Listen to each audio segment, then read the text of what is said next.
Russia اور ایران کے درمیان جو سکھوئی 35 جہازوں کی ڈیل ہوئی تھی اس کا ٹریلر دنیا کے سامنے آ گیا ہے۔ رشیا نے اعلان کیا ہے کہ ہم نے سکھوئی 35 جہاز ایران کو بھیج دیے ہیں، اور ایران نے ان جہازوں کو ریسیو کرنے کی فوٹیج بھی دنیا کے سامنے رکھی ہے۔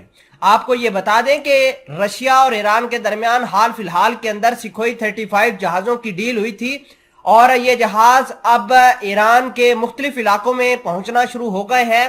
ایران کی لوکل میڈیا کے مطابق سکھوئی 35 جہاز کی پہلی کھیپ ایگل 44 نام کے ایک فوجی اڈا ہے وہاں پر آن پہنچی ہے، اور وہاں پر ایران کے کمانڈرز موجود تھے، ایران کی فضائیہ اور پاسداران انقلاب کے لوگ موجود تھے جنہوں نے سکھوئی 35 جہاز کو ویلکم کیا۔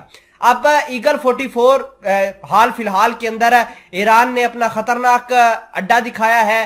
یہ ہزاروں میٹر زمین کے انڈر بنایا گیا ہے تاکہ اسرائیل اور امریکہ اس اڈے کو ہٹ نہ کر سکے۔ ہم نے حال فی الحال کے اندر یہ دیکھا کہ ایران اور رشیا کے درمیان تعلقات بہت اگلے لیول کے اوپر گئے ہیں، بہت زیادہ ایڈوانس ہوئے ہیں، مختلف ہتھیاروں کی ڈیلز ہوئی ہیں۔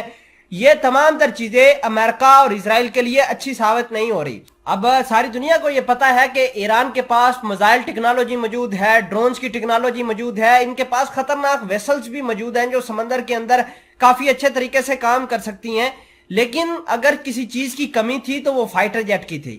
اب سوویت عراق کے ان کے پاس، ایران والوں کے پاس ہتھیار موجود تھے، لیکن اب یہ سکھوئی 35 جہاز آنے کی وجہ سے ایران کی فضائیہ بھی بہت زیادہ طاقتور بن جائے گی، اور اسرائیل اور امریکہ کے جو F-35 جہاز ہیں ان کا بڑی آسانی سے مقابلہ کر پائیں گی۔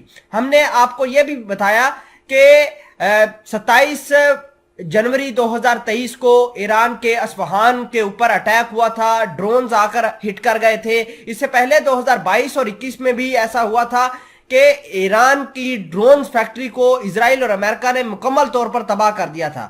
اب اسرائیل اور امریکہ کے لیے بہت ٹف ہو جائے گا کہ ایران اپنے ان خطرناک فائٹر جیٹ کی مدد سے امریکہ اور اسرائیل کا مڈل ایسٹ کے اندر اچھے طریقے سے مقابلہ کر پائے گا۔